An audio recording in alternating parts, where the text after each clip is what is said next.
Jürgen Habermas, O Discurso Filosófico da Modernidade, 12 lições. Capítulo 6. A corrosão do racionalismo ocidental pela crítica da metafísica. Heidegger. 1. Se Horkheimer e Adorno ainda lutam com Nietzsche, Heidegger e Bataille reúnem-se sob a sua bandeira para o último combate. Com base nas lições sobre Nietzsche dos anos 30 e começo dos 40, gostaria de prosseguir, de início, o modo como Heidegger assimila progressivamente o messianismo dionisíaco a um empreendimento cuja meta é ultrapassar o limiar do pensamento pós-moderno pela via de uma superação da metafísica internamente aplicada. Heidegger chega, por esse caminho, a uma filosofia primeira temporalizada. Quero caracterizar o que entendo por isso, mediante 4 operações efetuadas por Heidegger em sua discussão com Nietzsche. Em primeiro lugar, Heidegger coloca a filosofia na posição dominante da qual havia sido expulsa pela crítica dos jovens hegelianos. Naquela ocasião, a dessublimação do espírito for executada ainda nos próprios conceitos hegelianos, como a reabilitação do exterior ante o interior, do material ante o espiritual, do ser ante a consciência do objetivo, ante o subjetivo, do sensível ante o entendimento e da empiria ante a reflexão. Dessa crítica ao idealismo resultara uma destituição do poder da filosofia, não apenas em face do curso específico da ciência, da moral e da arte, mas também em face do direito de independência do mundo político-social. Em reação a essa tendência, Heidegger restitui à filosofia a plenitude do poder perdido. Segundo sua concepção, os destinos históricos de uma cultura ou sociedade são determinados em seus respectivos sentidos por uma pré-compreensão coletivamente vinculante de tudo o que pode acontecer no mundo. Essa pré-compreensão ontológica depende de conceitos básicos formadores do horizonte que, em certa medida, pré-julgam o sentido do ente. Abre aspas. Como quer que o ente seja interpretado, quer como espírito no sentido do espiritualismo, quer como matéria e força no sentido do materialismo, quer como devir e vida, quer como vontade, como substância ou sujeito, quer como energia, quer como eterno retorno do idêntico. Em todos os casos, o ente aparece como ente à luz do ser. Fecha aspas. No Ocidente, a metafísica é o lugar em que essa pré-compreensão se articula de modo mais claro. As mudanças da compreensão do ser em cada época espelham-se na história da metafísica. Já em Hegel, a história da filosofia se tornara a chave para a filosofia da história. Para Heidegger, a história da metafísica conserva uma posição semelhante. Com ela, o filósofo se apodera das fontes de onde cada época recebe sua própria luz segundo o destino. Segundo, essa ótica idealista tem consequências para a crítica de Heidegger à modernidade. No início dos anos 40, ao mesmo tempo em que Horkheimer e Adorno, na Califórnia, escrevem aqueles fragmentos desesperados, mais tarde publicados com o nome de Dialética do Esclarecimento, Heidegger vê nos fenômenos políticos e militares do totalitarismo, abre aspas, a consumação do domínio mundial da Europa dos tempos modernos, fecha aspas. Fala da, abre aspas, luta pelo domínio do mundo, fecha aspas, da, abre aspas, luta pela exploração ilimitada do mundo como fonte de matéria-prima e da luta pela utilização sem ilusões do material humano a serviço da potenciação incondicionada da vontade de poder, fecha aspas. Em um tom não inteiramente isento de admiração, Heidegger caracteriza o super-homem segundo o tipo ideal de um agente da SA, abre aspas. O super-homem é o pulsar daquela humanidade que, pela primeira vez, se quer como tal e se bate por esse pulsar. Esse pulsar humano põe dentro da totalidade sem sentido a vontade de poder como sentido do mundo. O último período do niilismo europeu é a catástrofe no sentido da mudança de direção confirmadora. Fecha aspas. Heidegger vê a essência totalitária da sua época caracterizada pelas técnicas de dominação da natureza, de abrangência global, de estratégia bélica e de criação de raças. Nelas expressa-se a absolutização da racionalidade com respeito a fins própria, abre aspas, do cálculo meticuloso de toda ação e planejamento, fecha aspas. Porém, essa racionalidade funda-se, por sua vez, na compreensão especificamente moderna do ser, radicalizada desde Descartes até Nietzsche, abre aspas. A época moderna, que chamamos moderna, define-se pelo fato de que o homem tornou-se meio e medida doente. O homem é aquilo que subjaz a todo ente, isto é, na época moderna, a toda objetivação e ao que se representa o subjectum, fecha aspas. A originalidade de Heidegger consiste em classificar a dominação moderna do sujeito de acordo com uma história da metafísica. Descartes encontra-se, por assim dizer, a meio caminho entre Protágoras e Nietzsche. Compreende-se a subjetividade da consciência de si como fundamento absolutamente seguro do representar. Assim, o ente, em sua totalidade, transforma-se no mundo subjetivo de objetos representados e a verdade em certeza subjetiva. Com essa crítica do subjetivismo moderno, Heidegger retoma um motivo que, desde Hegel, pertenceu ao acervo temático do discurso da modernidade. Mais interessante do que a guinada ontológica que Heidegger confere ao tema é a maneira inequívoca com a qual conduz o processo contra a razão centrada no sujeito.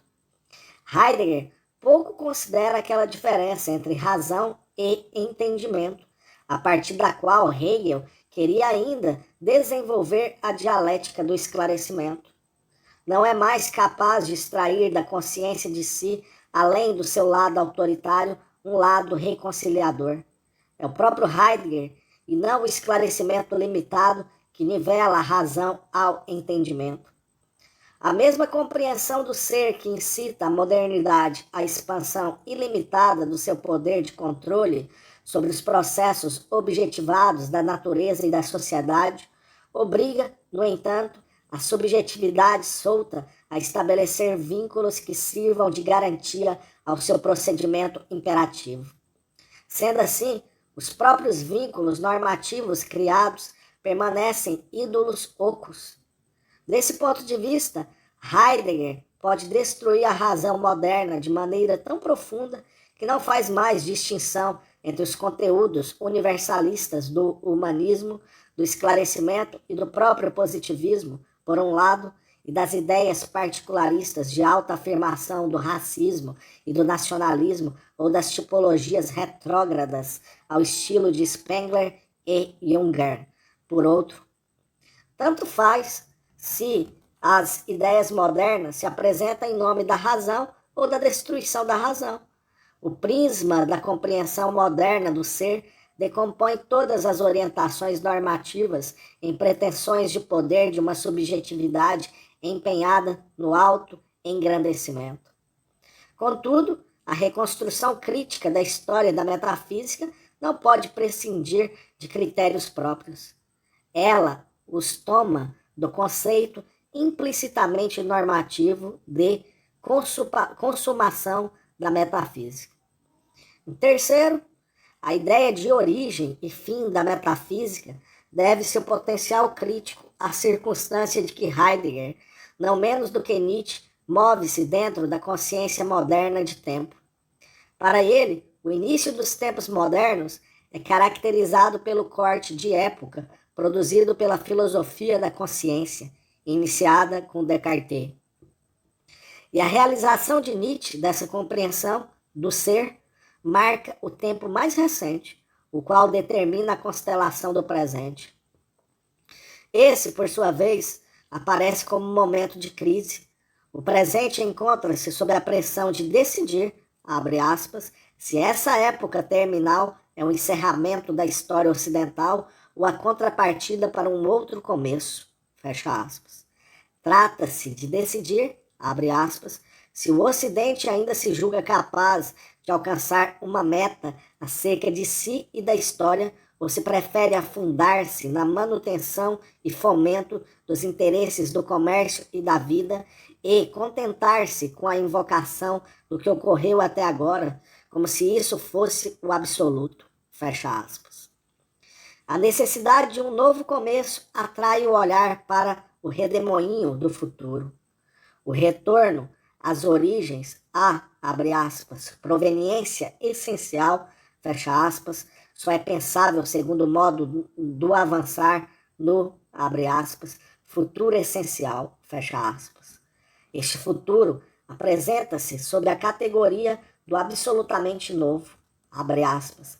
A consumação de uma época é a disposição pela primeira vez incondicionada e de antemão completa para o inesperado e para o que jamais se espera, o novo, fecha aspas. Contudo, o messianismo de Nietzsche, que ainda deixava margem para que, como se diz na mística judaica, se, abre aspas, apressasse a salvação, fecha aspas, transforma-se em Heidegger na expectativa apocalíptica da entrada catastrófica do novo. Ao mesmo tempo, Heidegger toma emprestado dos modelos românticos de Hölderlin, em particular, a figura de pensamento do Deus ausente, a fim de poder conceber o fim da metafísica como consumação e, com isso, como indício infalível de um outro começo. Assim como Nietzsche esperava outrora dar o salto do tigre a partir da ópera wagneriana no passado vindouro da antiga tragédia grega, Heidegger também gostaria de lançar-se de volta a partir da metafísica nietzschiana da vontade do poder às origens pré-socráticas da metafísica. No entanto, antes de poder descrever a história do Ocidente entre os começos da metafísica e seu fim, como a noite da distância dos deuses, antes de poder descrever a consumação da metafísica como o regresso do Deus foragido, Heidegger tem de estabelecer uma correspondência entre Dioniso e o objetivo da metafísica, a qual tem a ver com o ser doente. O semideus Dioniso oferecera-se tanto aos românticos como a Nietzsche como Deus ausente, e por meio de seu distanciamento externo dava a entender a uma modernidade abandonada pelos deuses, o que lhe foi retirada em energias sociais de coesão no curso do seu próprio progresso. A ideia da diferença ontológica serve agora como ponte entre essa ideia de Dioniso e a questão fundamental da metafísica. Heidegger separa o ser, que sempre fora compreendido como o ser doente, do próprio ente, visto que o ser só pode atuar como portador do acontecer dionisíaco, se tornar, em certa medida, autônomo como o horizonte histórico dentro do qual o ente aparece pela primeira vez. Somente o ser que se distingue de modo hipostático do ente pode assumir o papel de Dioniso. Abre aspas. O ente é abandonado pelo próprio ser. O abandono do ser diz respeito ao ente em seu todo, não apenas ao ente daquela espécie de homem que representa o ente como tal, em cujo representar escapa-lhe o próprio ser em sua verdade. Fecha aspas. Heidegger salienta incansavelmente a violência positiva dessa privação do ser como um acontecer da recusa. Abre aspas. A ausência do ser é o próprio ser enquanto ausência. Fecha aspas. No total esquecimento do ser por parte da modernidade, não se sente sequer o caráter negativo do abandono do ser. Isso explica a importância central de uma anamnese da história do ser que agora se dá a conhecer como destruição do autoesquecimento da metafísica. Todo o esforço de Heidegger visa, abre aspas, fazer a experiência da ausência do não ocultamento do ser enquanto chegada do próprio ser e refletir sobre aquilo de que assim se fez experiência. Fecha aspas. Quarto, contudo, Heidegger não pode entender a destruição da história da metafísica como crítica desmascaradora ou a superação da metafísica como um último ato de desvelamento. A autorreflexão que a desempenha pertence ainda à época da subjetividade moderna. Portanto, o pensamento que utiliza a diferença ontológica como fio condutor precisa reivindicar uma competência cognitiva além da autorreflexão, além do pensamento discursivo em geral. Nietzsche ainda podia reportar-se à ideia de, abre aspas, colocar a filosofia no terreno da arte, fecha aspas. Heidegger fica apenas no gesto que assegura que, para iniciados, abre aspas, há um pensamento mais rigoroso do que o conceitual, fecha aspas. O pensamento científico e a investigação empreendida metodicamente são objeto de uma desvalorização indiscriminada, visto que se movem dentro da compreensão do ser que caracteriza a modernidade traçada pela filosofia do sujeito. A própria filosofia persiste no círculo mágico do objetivismo, enquanto não renunciar à argumentação. Também ela precisa advertir-se de que, abre aspas, toda refutação no campo do pensamento essencial é insensata, fecha aspas. A fim de tornar plausível, mesmo que superficialmente, a necessidade de reivindicar um saber especial, isto é, um acesso privilegiado à verdade, Heidegger tem de nivelar de maneira surpreendente os diferentes desenvolvimentos das ciências e da filosofia posteriores a Hegel. Na lição sobre Nietzsche, proferida em 1939, encontra-se um interessante capítulo que traz o seguinte título: Entendimento e Cálculo. Nele, Heidegger volta-se, como sempre, contra a abordagem monológica da filosofia da consciência. Ela parte do sujeito isolado que, conhecendo e agindo, defronta um mundo objetivo de coisas e acontecimentos. O asseguramento da integridade do sujeito aparece como relação calculista com objetos perceptíveis e manipuláveis. Dentro desse modelo, é preciso aparecer também a dimensão anterior do entendimento dos sujeitos entre si sob a categoria do, abre aspas, poder contar com outros homens, fecha aspas. Em vista disso, Heidegger acentua o sentido não estratégico do acordo alcançado intersubjetivamente, sobre o qual se baseia, na verdade, abre aspas, a relação com o outro, com a coisa e consigo mesmo, fecha aspas.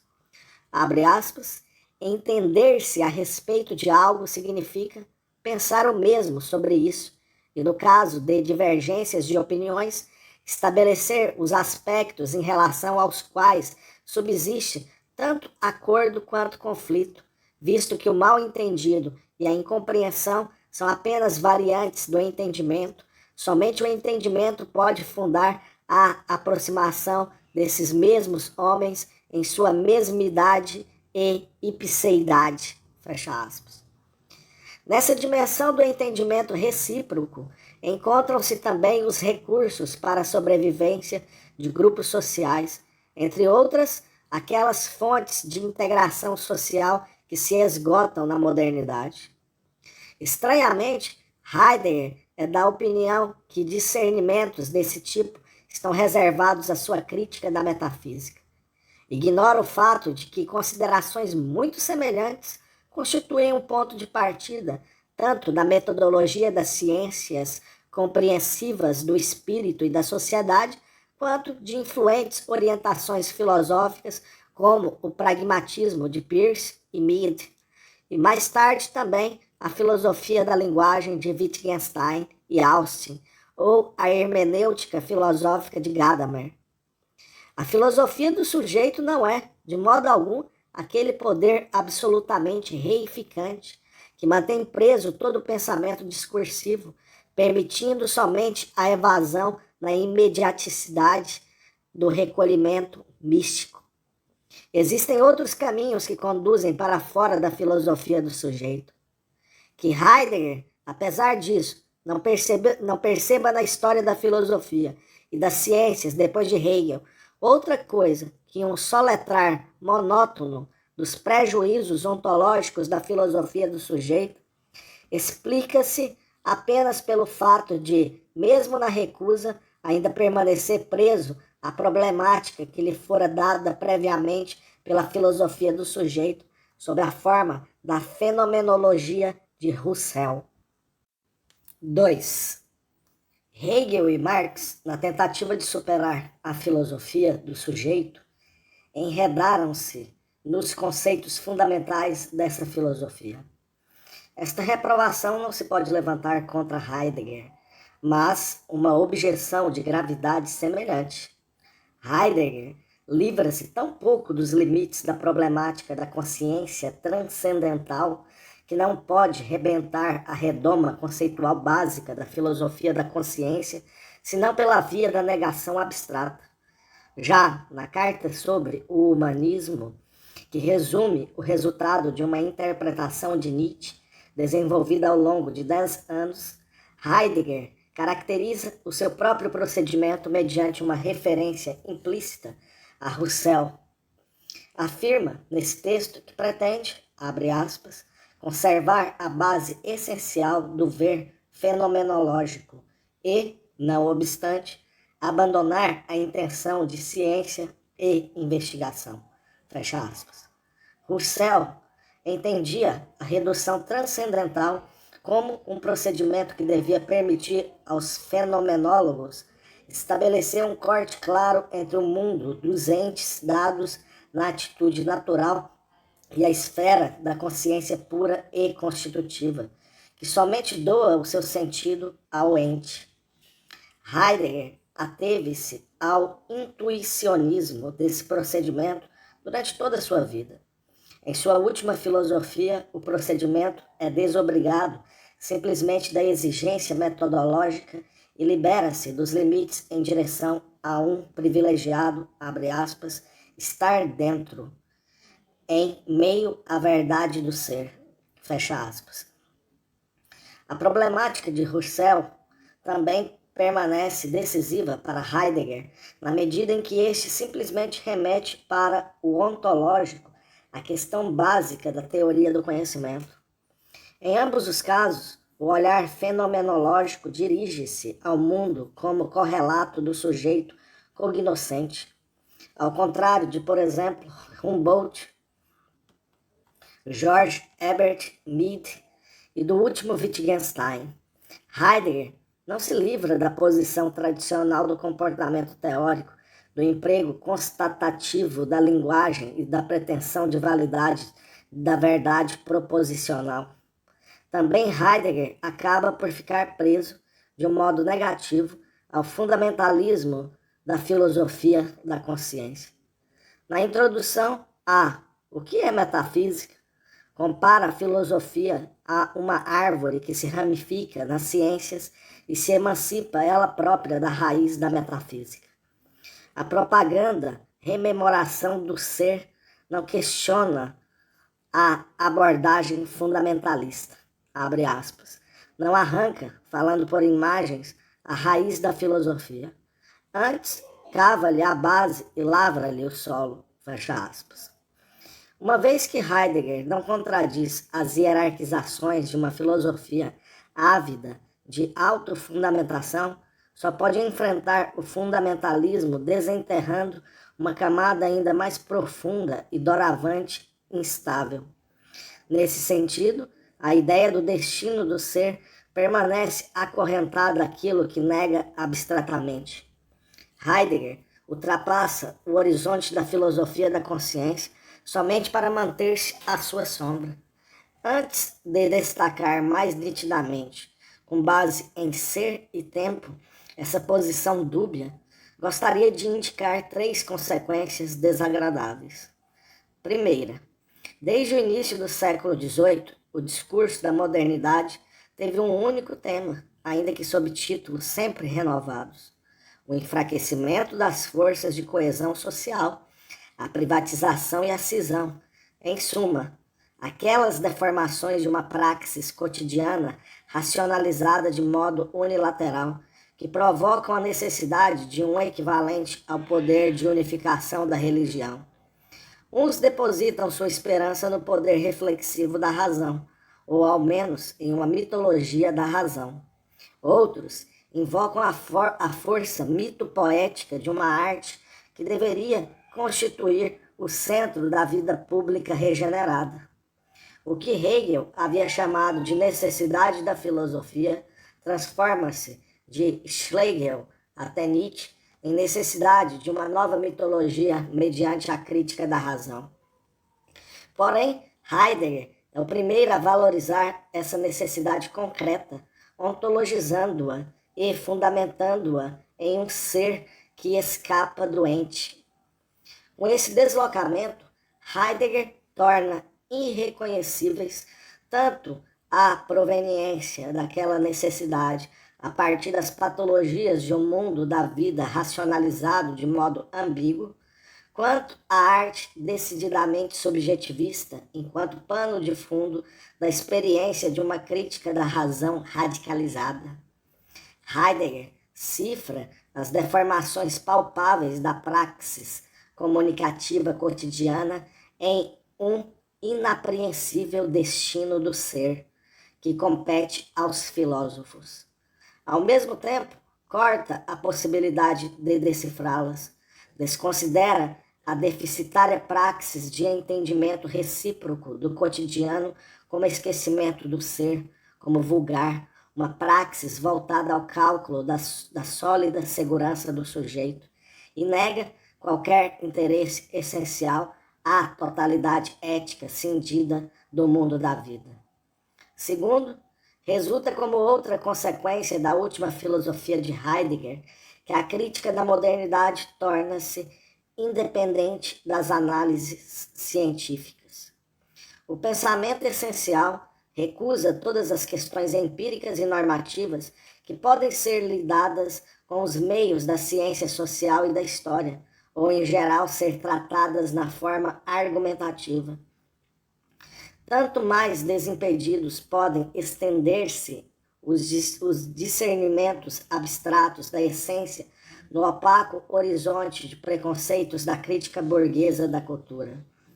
Os juízos críticos de Heidegger ao seu tempo sobre o man, sobre a ditadura da esfera pública e a impotência da esfera privada, sobre a tecnocracia e a civilização de massa, carecem de qualquer originalidade, uma vez que pertencem ao repertório de opiniões típicas da geração dos mandarins alemães. Por certo, na escola heideggeriana, foram feitas tentativas mais sérias de ajustar com mais precisão os conceitos ontológicos da técnica, do totalitário, do político em geral aos fins da análise do presente. Mas, justamente nesses esforços, mostra-se a ironia de que o pensamento do ser tanto mais cai na armadilha das atuais modas científicas, quanto mais acredita elevar-se acima da atividade científica. Terceiro, problemática, por fim, é a indeterminidade do destino que Heidegger põe em perspectiva como resultado da superação da metafísica, já que o ser escapa ao acesso assertórico de enunciados descritivos, já que só pode ser circunscrito e silenciado em um discurso indireto, os destinos do ser permanecem incompreensíveis. O discurso do ser, desprovido de conteúdo do ponto de vista proposicional, tem, no entanto, o sentido ilocucionário de exigir a capitulação ao destino. Seu lado prático-político consiste no efeito perlocucionário da disposição à obediência, difusa quanto ao conteúdo, diante de uma autoridade aurática, porém indeterminada. A retórica do último Heidegger compensa o conteúdo proposicional que o próprio texto rejeita. Ela harmoniza os destinatários no relacionamento com poderes pseudo-sacrais. O homem é o pastor do ser. Pensar é um fervoroso, abre aspas, deixar-se solicitar, fecha aspas, abre aspas, pertence, fecha aspas, ao ser. A rememoração do ser está submetida, abre aspas, a leis próprias do destino, fecha aspas. O pensamento zela pelo destino do ser. O humilde pastor é, abre aspas, convocado, fecha aspas, pelo próprio ser a salvaguardar a sua verdade. O ser concede aos bem-aventurados ascensão à graça e à cólera, vazão para a desgraça. Estas são fórmulas conhecidas da Carta sobre o Humanismo, repetidas desde então como estereótipos. A linguagem de ser e tempo sugerira o decisionismo de uma resolução vazia. A última filosofia recomenda a submissão de uma disposição à sujeição igualmente vazia. É certo que a fórmula vazia do pensamento rememorativo também pode ser preenchida com outra síndrome de atitude, por exemplo, a proposta anarquista de uma postura subversiva de recusa, que corresponde mais ao estado de espírito do momento do que a submissão cega ao mais elevado. Porém, continua a irritar a arbitrariedade com que essa mesma figura de pensamento pode ser atualizada de acordo com o contexto histórico. Caso se reflita sobre essas consequências, será permitido duvidar de que a última filosofia de Heidegger, que suplanta a crítica da metafísica de Nietzsche, escapa, de fato, do discurso da modernidade. Ela é tributária de uma volta que deveria conduzir para fora do beco sem saída de ser e tempo. A investigação argumentativamente muito rigorosa que o Heidegger, filósofo, realiza nessa obra, só pode ser entendida como beco sem saída se a situarmos em um outro contexto da história do pensamento, diferente daquele em que Heidegger retrospectivamente a coloca. 3. Heidegger acentuou repetidamente que teria levado a cabo a análise existencial do ser aí, já com o único objetivo de renovar a questão pelo sentido do ser, soterrada desde os começos da metafísica. Quer tomar o lugar vulnerável em que a história da metafísica se dá a conhecer em seu sentido instituidor de unidade e em que, ao mesmo tempo, se consuma. Essa pretensão senhorial do último Heidegger esconde o contexto mais óbvio no qual, de fato, surgiu ser e tempo. Não penso apenas no pós-idealismo do século XIX, mas, especialmente, naquela virada neo-ontológica que se apoderou da filosofia alemã depois da Primeira Guerra Mundial, de Rickert até Hartmann, passando por Scheler. Considerada do ponto de vista da história da filosofia, não se trata, nessa era em que se desintegra o neocantismo, que fora, então, a única filosofia mundialmente reconhecida, de um regresso à ontologia pré-kantiana. Pelo contrário, as formas ontológicas de pensamento serviam para ampliar e concretizar a subjetividade transcendental além do domínio da cognição. Já o historicismo e a filosofia da vida haviam explorado domínios de experiência cotidianos e extracotidianos, de transmissão da tradição, da criatividade estética, da existência corporal, social e histórica, dotando-os de interesse filosófico, domínios de experiência que sobrecarregavam as capacidades constitutivas do eu transcendental e que, em todo caso, romperam o conceito clássico de sujeito transcendental. Dilthey, Bergson e Simmel haviam substituído as capacidades de produção da síntese transcendental pela produtividade da vida ou da consciência, obscura e de coloração vitalista. Contudo, não haviam se desfeito ainda do modelo expressivista da filosofia da consciência. Também para eles, continuou decisiva a ideia de uma subjetividade que se exterioriza para fundir novamente essas objetivações na vivência. Heidegger retoma esses impulsos, porém reconhece a inadequação dos conceitos fundamentais da filosofia da consciência vindos a reboque. Encontra-se diante do problema de romper o conceito de subjetividade transcendental, que teve primazia desde Kant, sem nivelar a riqueza de diferenciações que a filosofia do sujeito havia elaborado pela última vez na fenomenologia de Husserl. O próprio Heidegger menciona no parágrafo 10, onde faz referência a Husserl e Scheler, em que contexto de problema surgiu ser e tempo. Abre aspas. A pessoa não é uma coisa, uma substância, um objeto.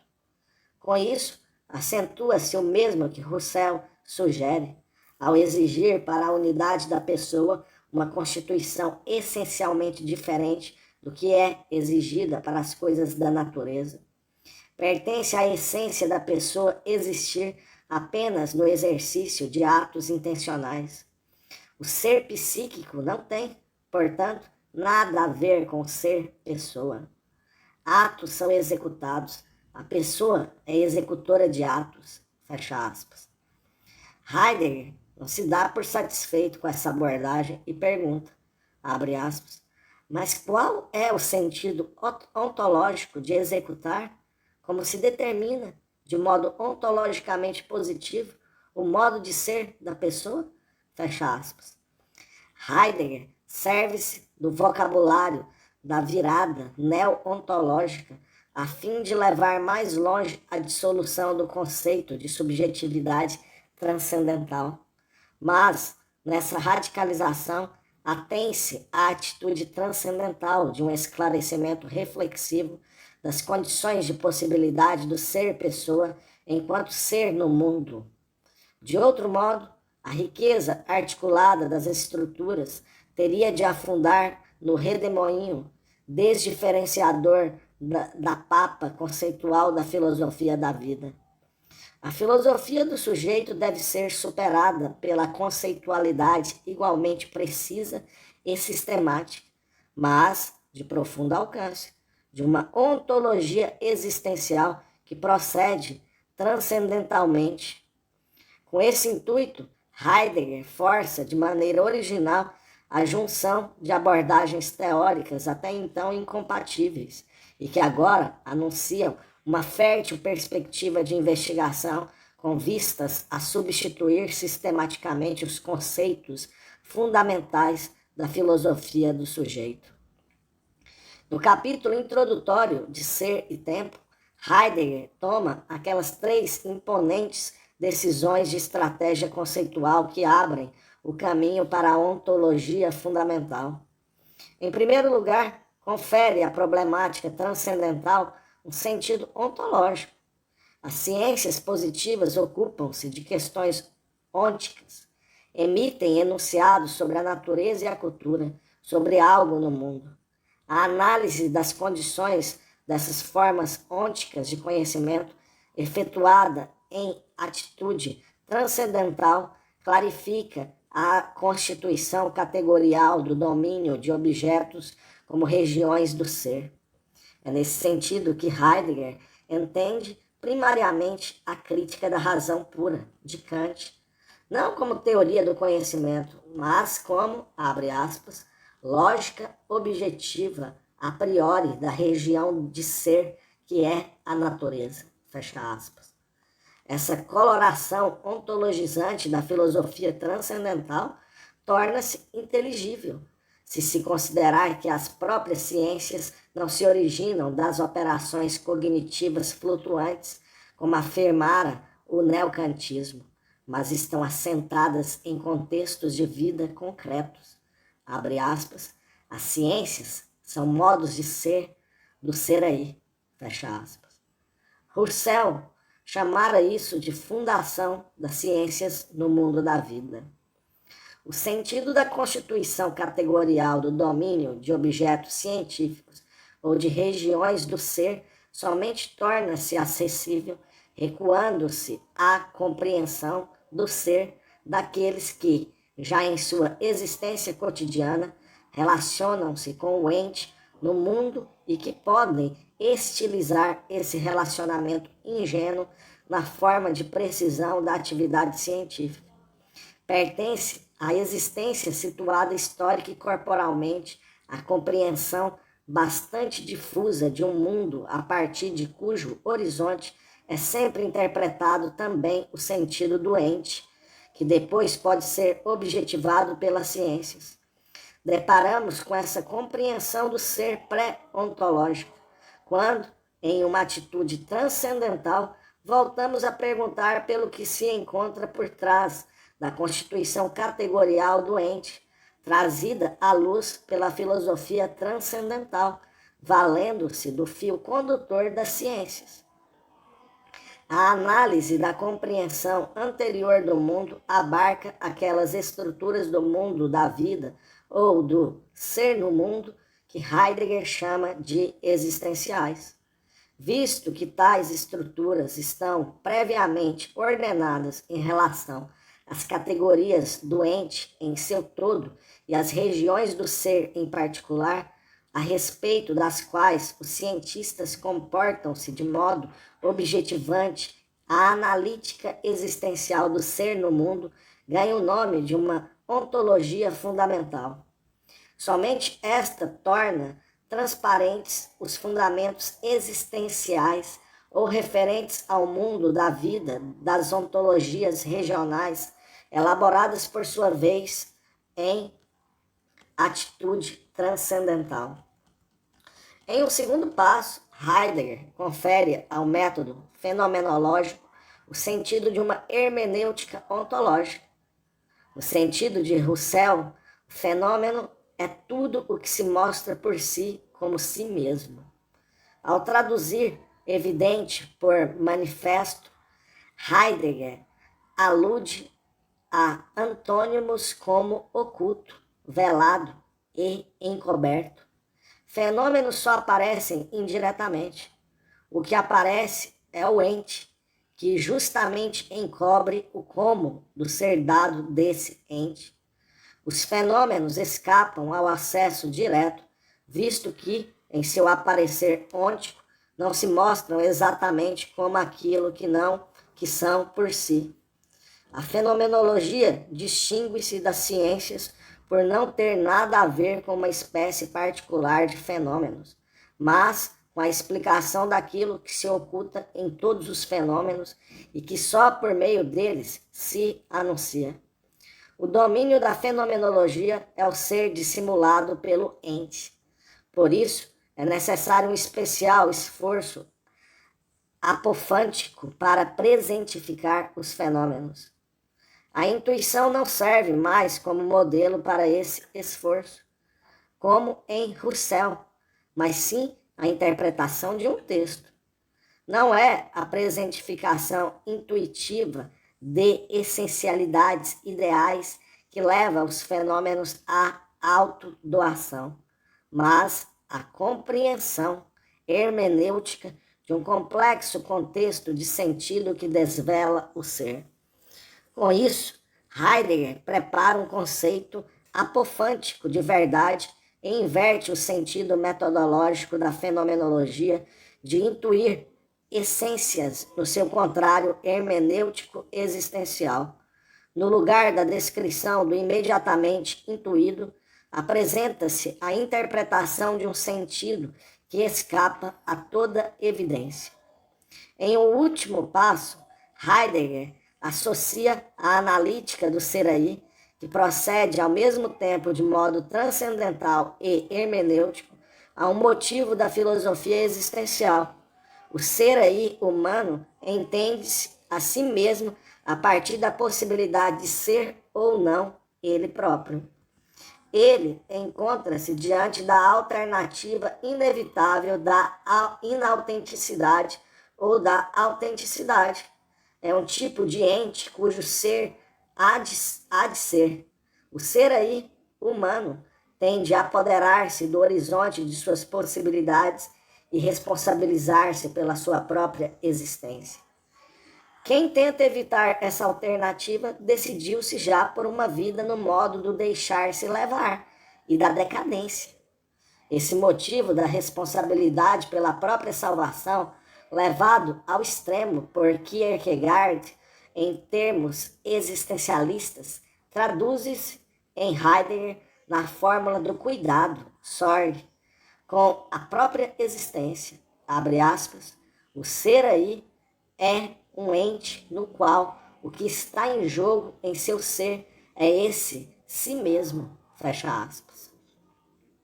No que diz respeito ao conteúdo, Heidegger emprega agora este motivo da salvação secularizado, de tal modo que o cuidado com o próprio ser, agravado em angústia, fornece o fio condutor para a análise da constituição temporal da existência humana. Porém, igualmente importante é o uso metodológico que Heidegger faz desse motivo.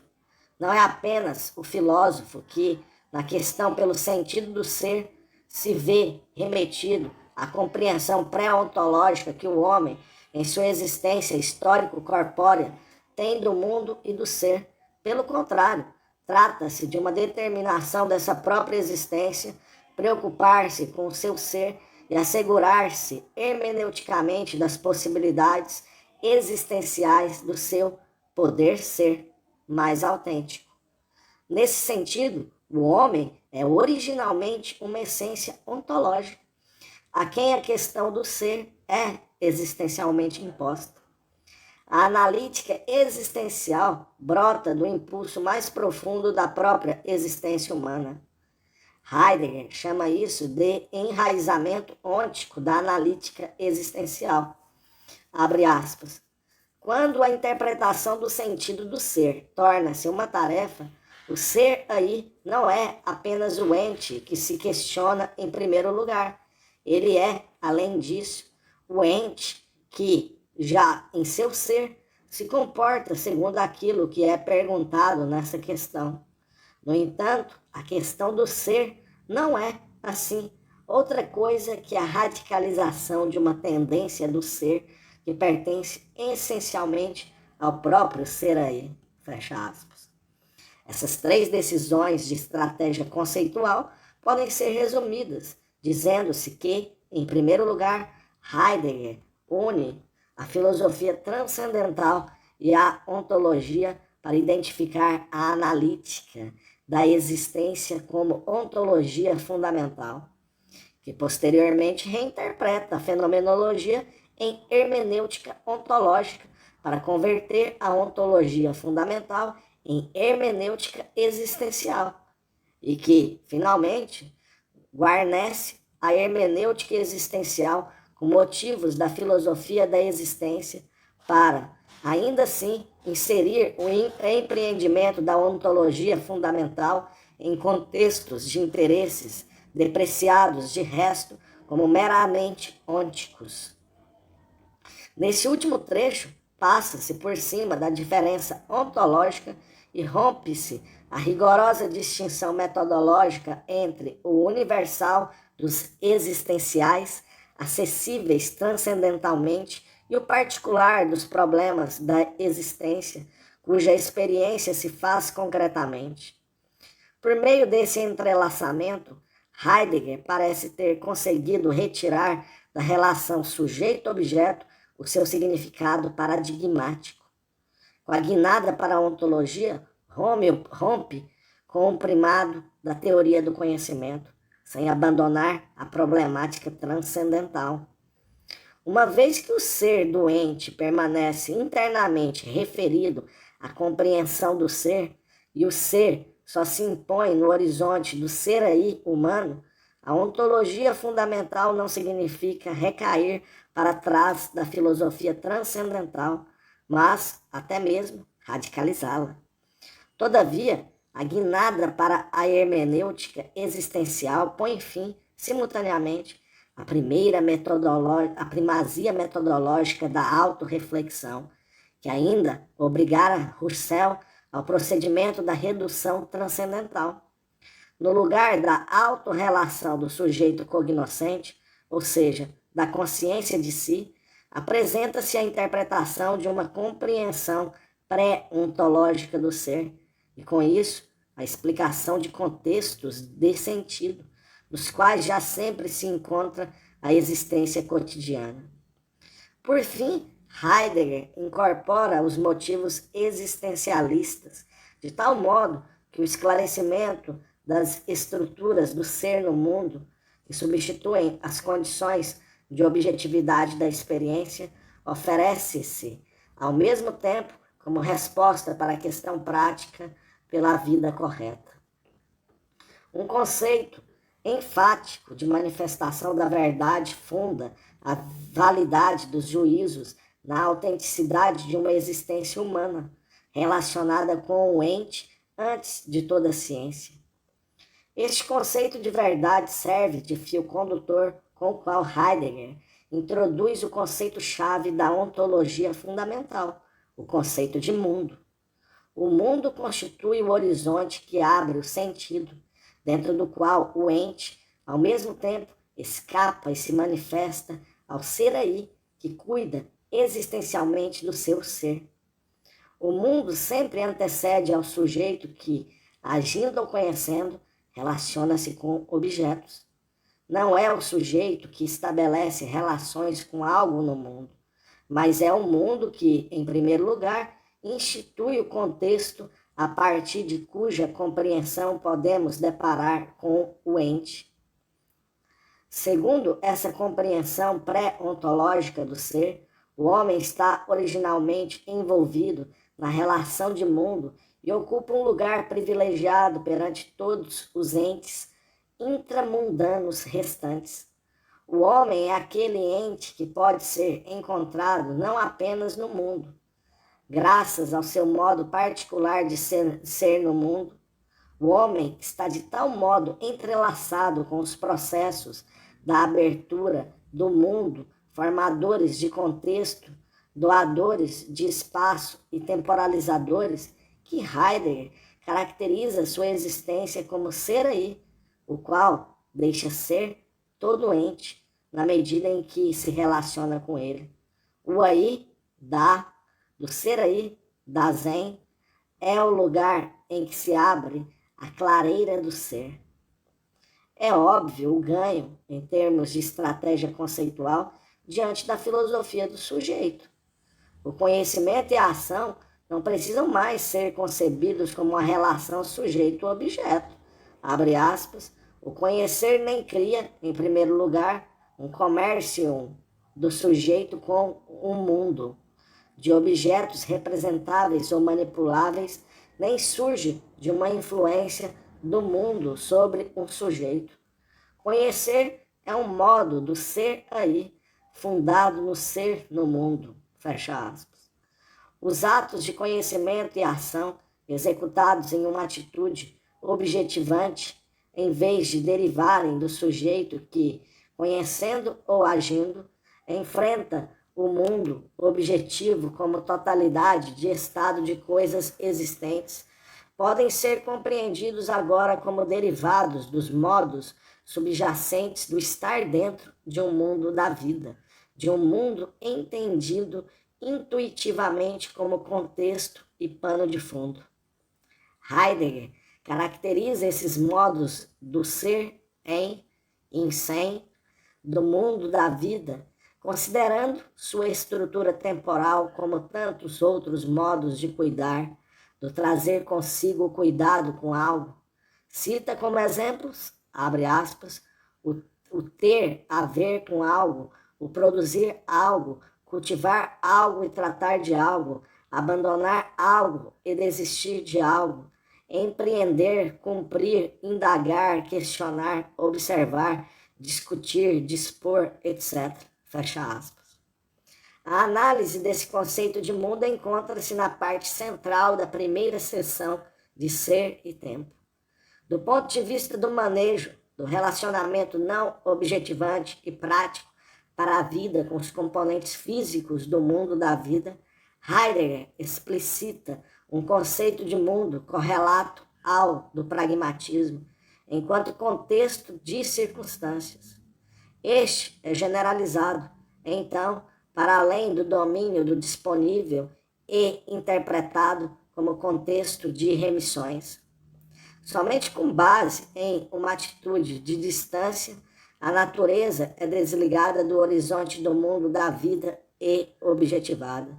Somente essa desmundanização de uma região doente, enquanto região do meramente representado, deixa surgir um mundo objetivado de objetos e acontecimentos, com o qual um sujeito, no sentido da filosofia da consciência, pode relacionar-se mediante o conhecimento e a ação. 4. Não necessita aprofundar essas análises, uma vez que não vão além do que foi alcançado no pragmatismo, de Peirce até Mead e Dewey. O original é o uso que Heidegger faz desse conceito de mundo para uma crítica da filosofia da consciência, mas esse empreendimento logo é interrompido.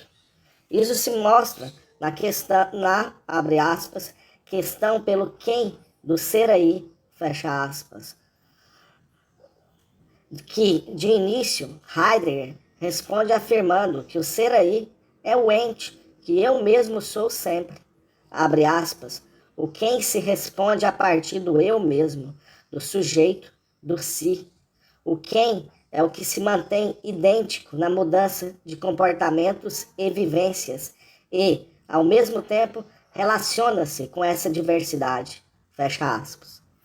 Naturalmente, essa resposta reconduziria, sem rodeios, a filosofia do sujeito.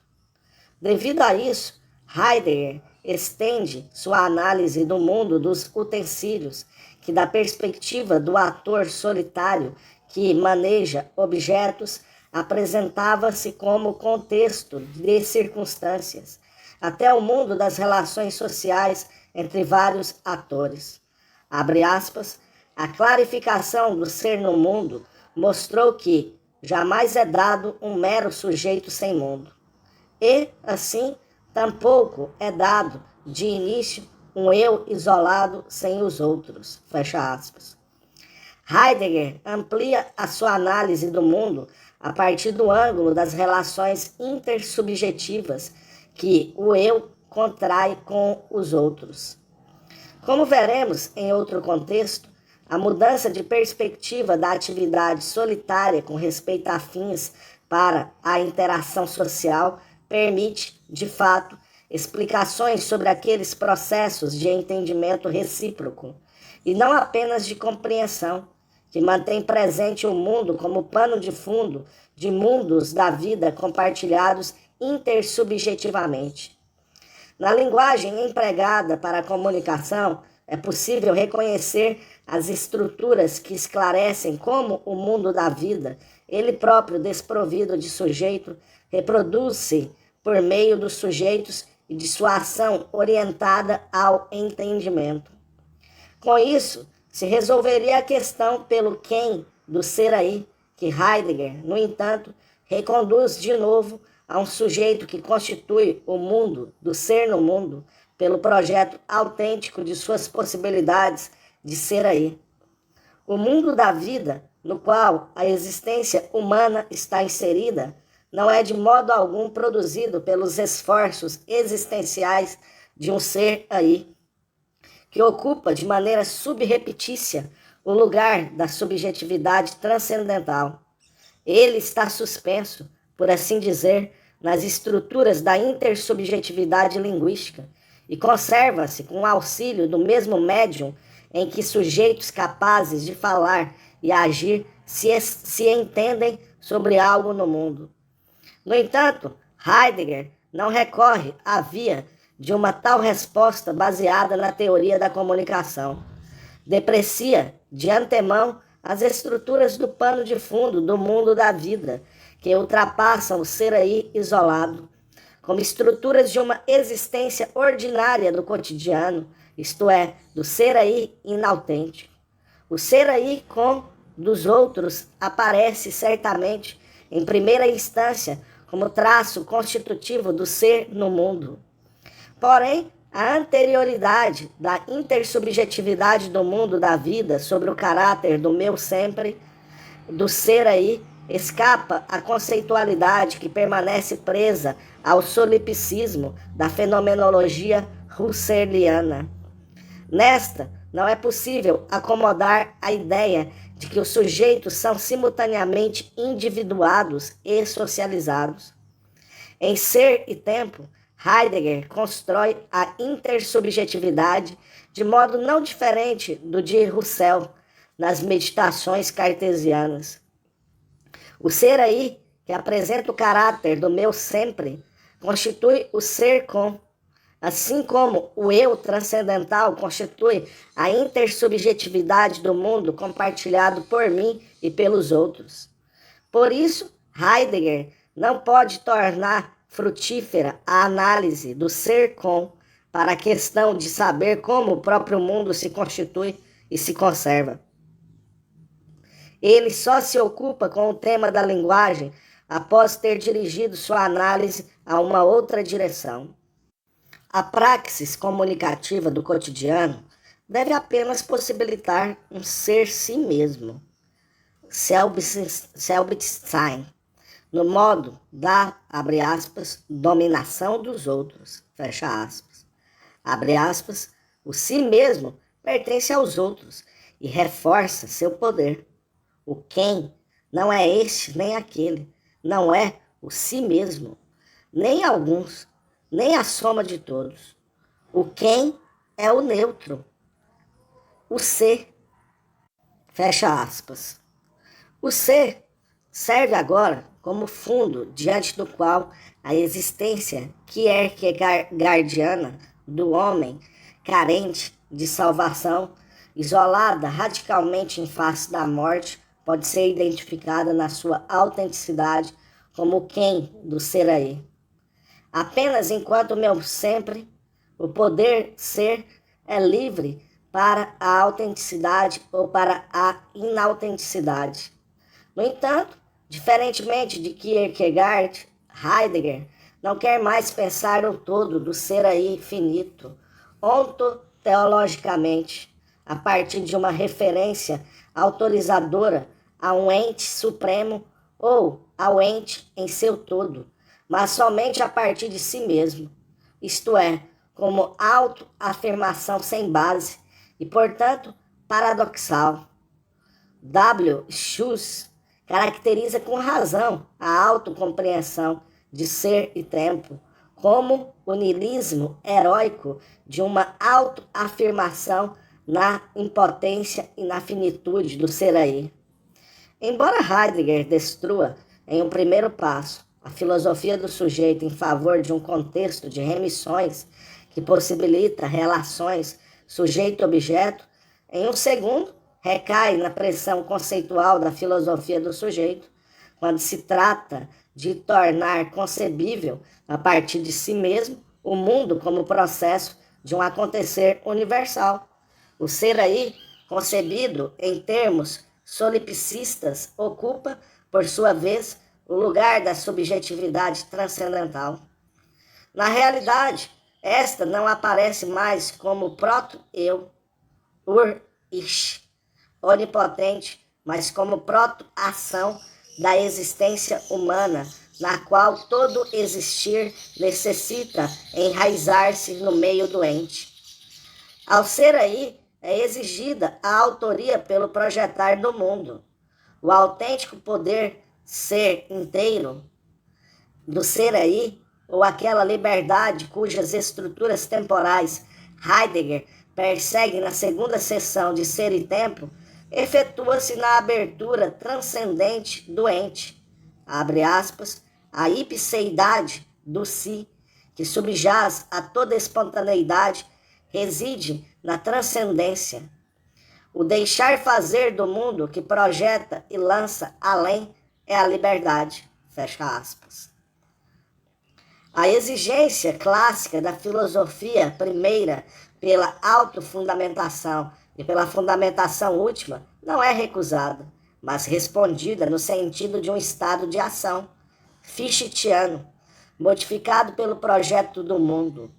O ser aí funda-se a partir de si mesmo, abre aspas, o ser aí institui o mundo apenas enquanto se funda no meio doente, fecha aspas.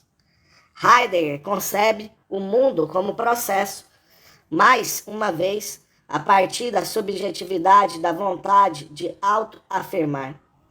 É o que demonstram os dois escritos que se seguem imediatamente a Ser e Tempo, o que é metafísica e da essência do fundamento. É fácil ver por que a ontologia fundamental teve de enfiar-se no beco sem saída da filosofia do sujeito, para fora da qual deveria conduzir. A guinada transcendental da ontologia incorre nos mesmos erros que atribuía à teoria clássica do conhecimento. Ora, se a questão do ser ou a questão do conhecimento é concedido um primado, em ambos os casos a relação cognitiva com o mundo e o discurso constatativo, teoria e verdade dos enunciados são considerados como os autênticos monopólios humanos que precisam de explicação. Essa primazia ontológica e epistemológica do ente, enquanto cognoscível, nivela a complexidade das relações com o mundo, assentadas na diversidade das forças ilocucionárias, das linguagens naturais, em favor de uma relação privilegiada com o mundo objetivo. Essa relação continua igualmente determinante para a praxis. A execução monológica de propósitos, isto é, a atividade com respeito a fins, é considerada como forma primária da ação. Ainda que concebido como derivado dos contextos de circunstâncias, o mundo objetivo continua sendo, sob a rubrica do ente em seu todo, ponto de referência também para a ontologia fundamental. A analítica do ser aí segue a arquitetônica da fenomenologia husserliana, à medida que concebe o comportar-se para com o ente segundo o modelo da relação do conhecimento, assim como a fenomenologia analisa todos os atos intencionais segundo o padrão da percepção das qualidades elementares dos objetos. Surge necessariamente nessa arquitetônica um lugar para o sujeito que constitui os domínios de objetos pela via das condições transcendentais do conhecimento. Heidegger preenche esse lugar com uma instância que se torna produtiva de um outro modo, a saber, pela criação de sentido que abre o mundo. Assim como Kant e Husserl separam o transcendental do empírico, assim Heidegger distingue o ontológico do ôntico ou o existencial do existenciário. Heidegger percebe o fracasso de sua tentativa de romper o círculo mágico da filosofia do sujeito, mas não percebe que esse fracasso é uma consequência daquela questão do ser, que só se pode pôr no horizonte de uma filosofia primeira, ainda que em guinada transcendental. A saída que se lhe oferece é uma operação que, com bastante frequência, respondeu na, abre aspas, inversão nietzschiana do platonismo, fecha aspas. Coloca a filosofia primeira de cabeça para baixo, sem se livrar de sua problemática. Já tomamos conhecimento da retórica na qual se anuncia a volta. O homem não é mais o guardador de lugar do nada, mas o guardião do ser. O ser mantido para fora, na angústia, cede à alegria e ao agradecimento pela benevolência do ser. A teimosia do destino cede à submissão ao destino do ser, a autoafirmação ao devotamento. A mudança de posição pode ser descrita sob 3 aspectos. A. Heidegger renuncia à pretensão, atribuída então à metafísica de autofundamentação e fundamentação última. O fundamento que a ontologia fundamental antes devia estabelecer na forma de uma análise da constituição do ser aí, implementada transcendentalmente, perde seu significado em favor de um acontecer contingente ao qual é entregue o ser aí. O acontecer do ser pode ser apenas experimentado com devoção e exposto em narrativas, não podendo ser alcançado nem explicado com argumentos. B. Heidegger rejeita o conceito de liberdade da ontologia existencial. O ser aí não é mais considerado como o autor dos projetos do mundo, à luz dos quais o ente se mostra e se retira de uma só vez. Ao contrário, a produtividade da criação de sentido que abre o mundo passa para o ser mesmo. O ser aí submete-se à autoridade do sentido incontrolável do ser e despoja-se da vontade de autoafirmação, suspeita de subjetividade. C. Heidegger nega, enfim, o fundamentalismo do pensamento que se baseia em um primeiro, em erstes. Tanto faz se apresenta nas formas tradicionais da metafísica ou nas da filosofia transcendental, de Kant até Husserl. No entanto, essa recusa não se refere à hierarquia de níveis do conhecimento que se assentam sobre um fundamento que não pode ser ultrapassado, mas apenas ao caráter dessa origem removido do tempo. Heidegger temporaliza os começos que mantêm inteiramente a soberania de um primeiro na forma de um destino imemorial. A temporalidade do ser aí é agora apenas a coroa de um destino do ser que se produz a si mesmo. Temporalizado é o primeiro da filosofia primeira. Isso se revela na natureza não dialética do ser, o sagrado, na qualidade do qual o ser há de ser expresso na palavra do poeta, é considerado, tal como na metafísica, como o absolutamente imediato. Uma consequência desse fundamentalismo invertido é a reinterpretação do propósito que Heidegger anunciara para a segunda parte de Ser e Tempo, que acabou não sendo escrita. Segundo, a autocompreensão de Ser e Tempo para uma destruição fenomenológica da história da ontologia deviam estar reservadas às tarefas de resolver as tradições endurecidas e despertar a consciência dos contemporâneos para as experiências soterradas da antiga ontologia. Não foi de outro modo que Aristóteles ou Hegel se comportaram em relação à história da filosofia, tomada como pré-história de seus sistemas.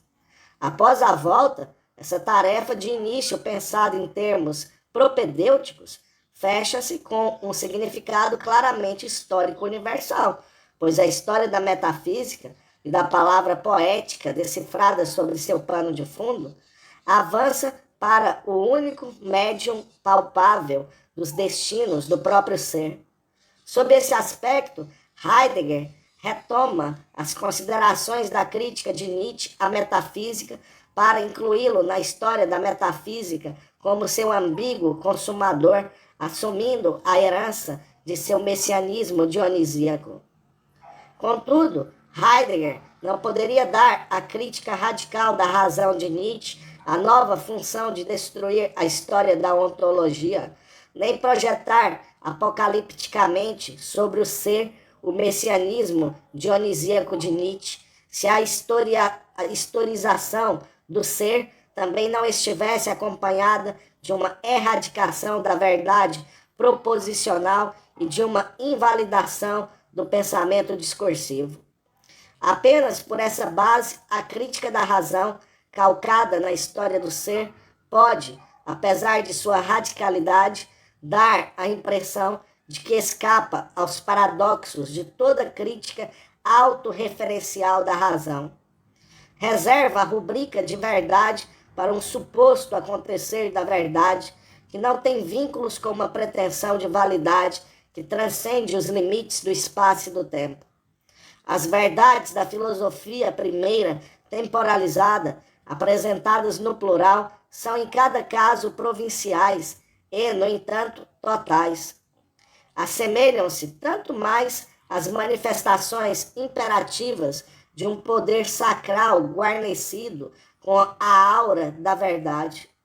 Sobre o conceito de verdade apofântico, desenvolvido em Ser e Tempo, parágrafo 44, e Tugendhat já demonstrou como Heidegger, abre aspas, passa justamente por cima do problema da verdade ao converter o termo verdade em um conceito fundamental, fecha aspas.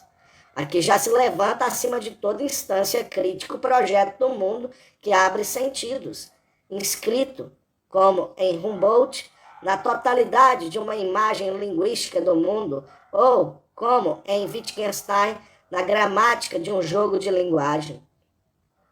A força luminosa da linguagem que abre o mundo é hipostasiada. Não necessita mais confirmar se pode iluminar de fato o ente no mundo. Heidegger parte da consideração de que o ente se deixa abrir em seu ser, sem resistência e da mesma maneira, qualquer que seja o acesso. Desconhece que o horizonte da compreensão do sentido, horizonte que apresenta o ente, não antecede a questão da verdade, mas está, por sua vez, subordinado a ela. De certo, com o sistema de regras de uma linguagem, alteram-se também as condições de validade das proposições linguisticamente formuladas. Mas saber se as condições de validade são de fato cumpridas, até o ponto em que proposições também possam funcionar, não depende daquela força da linguagem que abre o mundo, mas do sucesso intramundano da praxis que a linguagem possibilita. No entanto, o Heidegger de Ser e Tempo era ainda fenomenólogo o suficiente para repelir a noção de que sua hermenêutica existencial, levada a cabo argumentativamente, estaria separada de todas as pretensões de fundamentação. Essa noção era interditada já pela ideia, fortemente carregada em sentido normativo, do autêntico poder ser, que associava com uma interpretação existencial da consciência individual, parágrafos 54 ao 60. Mesmo essa instância de controle de uma resolução certamente duvidosa, visto que vazia, convencional e decisionista, é anulada pela volta. A dimensão da inocutabilidade que precede a verdade proposicional passa do projeto consciencioso do indivíduo que cuida de sua existência para um destino do ser anônimo, que exige submissão, que é contingente e que pré-julga o curso da história concreta. O âmago da volta consiste no fato de que Heidegger dota enganosamente com o atributo do acontecer da verdade a instância meta-histórica de um poder originário fluidificado no tempo. 5. Esse passo carece tanto de plausibilidade que não pode ser suficientemente explicado a partir dos motivos internos nomeados até o momento. Suponho que Heidegger só podia encontrar a via para a filosofia primeira, temporalizada da última fase, por meio de sua breve identificação com o movimento nacional-socialismo, ao qual atestou, ainda em 1935, íntima verdade e grandeza. Abre aspas, a profissão de fé em favor de Hitler e do Estado Nacional Socialista, fecha aspas. Com esse título, difundiu-se o pequeno discurso de Heidegger na manifestação eleitoral da ciência alemã ocorrida no dia 11 de novembro de 1933 em Leipzig. Não desafio o julgamento da geração posterior, que não pode saber se não teria cometido o mesmo erro em situação parecida. Irritante é apenas a má vontade e a incapacidade do filósofo de admitir, após o fim do regime nazista, ao menos com uma única frase, o seu erro político cheio de consequências. Em vez disso, Heidegger presta homenagem à máxima de que os culpados não foram os criminosos, mas as próprias vítimas. Abre aspas. Certamente é sempre temeroso quando os homens censuram os outros e lhes imputam a culpa. Mas, se procuram culpados e mede-se-lhes a culpa, então não há também uma culpa pela omissão essencial? Aqueles que, naquele momento, já eram profeticamente tão dotados que podiam prever tudo o que veio a ocorrer depois, tão sábio eu não era? Por que esperaram quase 10 anos para tomar medidas contra a desgraça? Porque, em 1933, aqueles que pensavam sabê-lo não se puseram a caminho para conduzir tudo para o bem e de forma radical? Fecha aspas. Irritante é apenas o recalcamento da culpa de um homem que, quando tudo já havia passado, escreve sua defesa para justificar ainda a opção pelo fascismo a partir das intrigas mesquinhas da universidade, assumindo a perspectiva de um criado de quarto. Assim como Heidegger imputa sua posse da reitoria e as querelas que imediatamente se lhe seguiram ao estado metafísico da essência da ciência, assim separa de si mesmo, enquanto pessoa empírica, suas ações e declarações, atribuindo-as a um destino que não pode ser considerado responsável. Dessa perspectiva, examinou igualmente sua própria evolução teórica. Ele também não entendeu a conhecida volta como resultado de um empenho intelectual para solucionar problemas, de um processo de investigação, mas sempre como o acontecimento objetivo de uma superação da metafísica anônima, encenada pelo próprio ser. Até aqui, reconstruir a passagem da ontologia fundamental para o pensamento devotado ao ser como uma escapatória, motivada internamente ao beco sem saída da filosofia do sujeito, isto é, como uma solução de problema. Contra isso, Heidegger contestaria enfaticamente. Quero mostrar que há um pouco de verdade nesse protesto. Certamente, a volta é o resultado da experiência com o nacionalsocialismo, logo, a da experiência de um acontecimento histórico que, de certa forma, aconteceu a Heidegger. Só esse momento de verdade da autocompreensão metafisicamente transfigurada pode tornar plausível aquilo que permanecera incompreensível do ponto de vista interno de uma evolução teórica conduzida por problemas.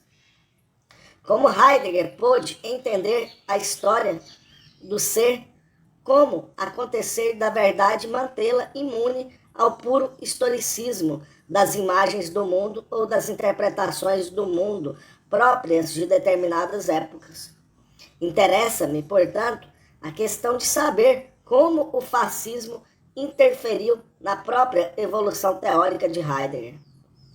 Até 1933, Heidegger sentiu que a posição elaborada em Ser e Tempo e elucidada várias vezes nos anos seguintes era tão pouco problemática que, após a tomada do poder, fez precisamente um uso original das implicações para a filosofia do sujeito, do ser aí, que se afirma em sua finitude. No entanto, um uso que desloca consideravelmente as conotações e o sentido original da analítica existencial. Em 1933, Heidegger preencheu com um conteúdo novo os conceitos da ontologia fundamental, que se mantinham inalterados. Até esse momento, utilizara inequivocamente o ser aí para designar o indivíduo existencialmente isolado no avanço para a morte. Agora, substitui esse meu sempre do ser aí pelo ser aí coletivo do povo, que apresenta o nosso sempre e existe segundo o destino. Todos os existenciais continuam os mesmos e, no entanto, mudam com um só golpe, não apenas seu horizonte expressivo de significado, mas também o seu sentido. As conotações que devem à sua proveniência cristã, em especial a Kierkegaard, transformam-se à luz de um novo paganismo que graçava naquela época. Pode-se acompanhar a obscena mudança de cor semântica por meio das citações conhecidas desde há muito. Em uma convocação eleitoral, o reitor Heidegger escreve, em 10 de novembro de 1933, no Jornal dos Estudantes de Freiburg, abre aspas, o povo alemão foi convocado pelo Führer a votar, mas o Führer não pede nada ao povo. Ao contrário, dá ao povo a possibilidade imediata da mais suprema e livre decisão, a de optar, todo o povo, se quer ou não o seu próprio ser aí. Essa eleição é simplesmente incomparável a todos os processos eleitorais anteriores. A singularidade dessa eleição reside na real grandeza da decisão que será realizada nelas. Essa última decisão toca os limites máximos do ser aí de nosso povo. A eleição que o povo alemão realiza agora é por si só o acontecimento e, independentemente do resultado, o testemunho mais forte da nova realidade alemã do Estado Nacional Socialista. Nossa vontade de autorresponsabilidade nacionalista quer que todo o povo encontre a grandeza e a verdade de sua determinação. Há apenas uma única vontade de pleno ser aí do Estado. O Führer despertou essa vontade no povo inteiro e soldou-a em uma única decisão. Fecha aspas. Enquanto antes, a ontologia estava enraizada de modo ôntico na existência biográfica do indivíduo. Heidegger assinala agora a existência histórica do povo, que foi soldado pelo Führer na vontade coletiva, como o lugar em que o autêntico poder ser inteiro do ser aí deve decidir-se. As primeiras eleições do Reichstag, ocorridas à sombra dos campos de concentração repletos de comunistas e social-democratas, movem-se na aura de uma decisão existencial última. O que foi de fato deteriorado em vazia aclamação, Heidegger estiliza em uma decisão que, à luz da conceitualidade de ser e tempo, conserva o caráter do projeto de uma nova e autêntica forma de vida do povo. Na mencionada manifestação da ciência em favor do Führer, Ser e Tempo oferece o roteiro para um discurso que não anima mais a existência individual, mas sim o povo, e deve impeli-lo a uma verdade heróica. Abre aspas. O povo recupera a verdade da sua vontade de ser aí, pois a verdade é a manifestação daquilo que torna um povo seguro, claro e forte em sua ação e saber. Fecha aspas. A determinação formal da resolução em avanço, familiar aos estudantes desde 1927, é concretizada na saída nacional revolucionária e como ruptura com o mundo do racionalismo ocidental. Abre aspas. Nós renunciamos à idolatria de um pensamento sem base e impotente. Estamos assistindo ao fim da filosofia que está a seu serviço. Estamos certos do que retornam o evidente rigor e a segurança bem regrada da inflexível e simples questão pela essência do ser. A coragem originária de evoluir ou de se despedaçar no confronto com o ente é o motivo mais profundo de uma ciência nacional. Perguntar significa para nós não se fechar ao espanto do indômito e ao caos da escuridão. E assim reconhecemos aqueles a quem deve ser confiada futuramente a proteção da vontade de saber de nosso povo. A Revolução Nacional Socialista não é a mera tomada de posse de um poder existente no Estado por meio de um partido distinto que se preparou suficientemente para isso. Ao contrário, essa revolução traz a transformação total de nosso ser aí alemão. Fecha aspas. Como comprovam as lições do verão de 1935, Heidegger ateve-se a essa profissão de fé mesmo depois do curto período de sua reitoria. Quando, finalmente, não se engana mais sobre o verdadeiro caráter do regime nazista, suas manobras filosóficas já o tinham conduzido a uma situação difícil. Ao identificar o ser aí com o ser aí do povo, o autêntico poder ser com a tomada de poder, a liberdade com a vontade do Führer e tornar íntima a questão do ser, a Revolução Nacional Socialista, juntamente com o trabalho obrigatório, o serviço militar e o serviço à ciência, produziu entre sua filosofia e os acontecimentos da época um vínculo interno difícil de retocar. Uma simples reavaliação moral e política do nacionalsocialismo teria atacado os fundamentos da ontologia renovada e questionado a sua base teórica. Se, ao contrário, a decepção com o nacionalsocialismo se destacasse da esfera em evidência do juízo e da ação responsáveis, e o erro desvelado pudesse ser estilizado como um erro objetivo, um erro fatal, não correria risco a continuidade com as posições iniciais de ser e tempo. Heidegger elabora sua experiência histórica com o nacionalsocialismo de tal modo que não questiona a pretensão elitista de um acesso privilegiado do filósofo à verdade. Interpreta a inverdade do movimento pelo qual se deixou arrebatar, não com os conceitos de uma decaída existencial e subjetivamente responsável no ser, mas como uma ausência objetiva da verdade.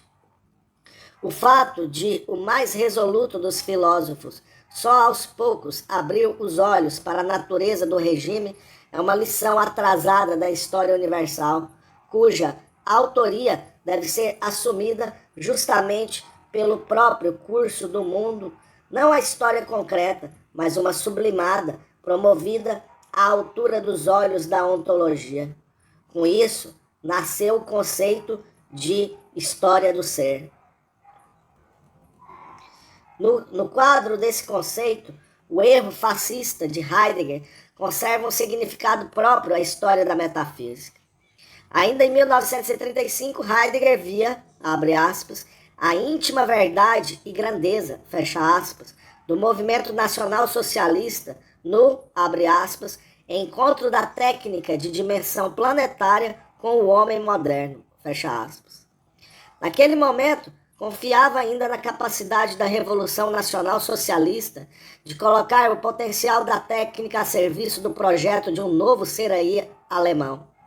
Somente mais tarde, no decorrer de sua discussão com a teoria do poder de Nietzsche, Heidegger desenvolve o conceito histórico-ontológico de técnica como suporte, Gestel. Desde então, pôde considerar o fascismo como sintoma e classificá-lo, junto com o americanismo e o comunismo, como expressão da dominação metafísica da técnica. Só depois dessa guinada, o fascismo, assim como a filosofia de Nietzsche, pertence à fase objetivamente ambígua da superação da metafísica. Com essa reinterpretação, o ativismo e o decisionismo do ser aí, que se afirma a si mesmo, perdem também em ambas as versões, tanto na existencialista como na nacional revolucionária, sua função de abrir o ser. Só agora o patos da autoafirmação torna-se o traço fundamental de uma subjetividade que domina a modernidade.